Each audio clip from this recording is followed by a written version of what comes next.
Pas de talons hauts, pas de maquillage, pas de décolleté. Ok, c'est bon, je peux y aller. Tandis que j'apprécie la liberté de pouvoir juste ne pas me méfier, je repère un chien, tenu en laisse par un semblant d'humain que j'ai associé plus tard seulement comme étant en fait de la même espèce, quoique. Un brin plus enragé, lui semble prêt à m'attaquer, sourcils froncés, mâchoire serrée, croix serrée. Je me dis, il veut quoi lui? Mon téléphone, mon porte-monnaie? Il cherche la merde ou qu'est-ce qui se passe dans sa journée? Quelqu'un est décédé? Est-ce que c'est moi qui l'ai tué? Je me repasse le fil de mes activités en même temps que toutes mes techniques de Krav Maga. J'essaye d'ignorer la petite voix qui dit « Bordel, Sarah, c'est quand même ironique que tu sois justement en train de sécher ton cours de kick. Pourquoi il me regarde comme ça? Est-ce que je le connais? Putain, il arrive à ma hauteur, ça y est. Le regard toujours sévèrement fixé sur ma tête interloquée. Il se rapproche juste assez près pour que je l'entende murmurer. T'as de beaux yeux, tu sais. Wow, tout ça pour ça, mais tu m'as fait peur, ça valait l'attitude de mafia.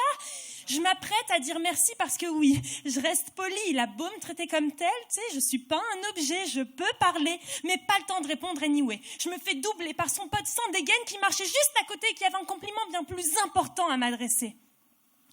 Moi, je pèterais bien ton petit cul en tout cas. Pardon? Je m'exclame avec des airs de château, un pied dans la cour et l'autre dans le ghetto. Qu'est-ce que t'as dit? Attends, j'ai bien entendu là? Petit? Sérieux mec, tu l'as vu? Bien sûr que non, même pas capable de se retourner. Non mais je rêve. D'abord tu me coupes et en plus pour me sous-estimer. Il n'y a plus d'effort, je vous le dis, et le respect se perd, oui, comme moi, dans mes pensées, quand à peine 3 jours après, je me suis faite encercler par une bande d'hommes masqués. Bon, c'était juste une quinzaine d'ados surexcités à la sortie du métro, déguisés pour Halloween, ce qui les rendait pas mal plus beaux. Et dans une fausse accolade de groupe qui m'est tombée dessus sans que j'ai rien demandé, j'ai tout à coup senti se poser au niveau de mon cul une main de prépubère attardée qui me le tâtait.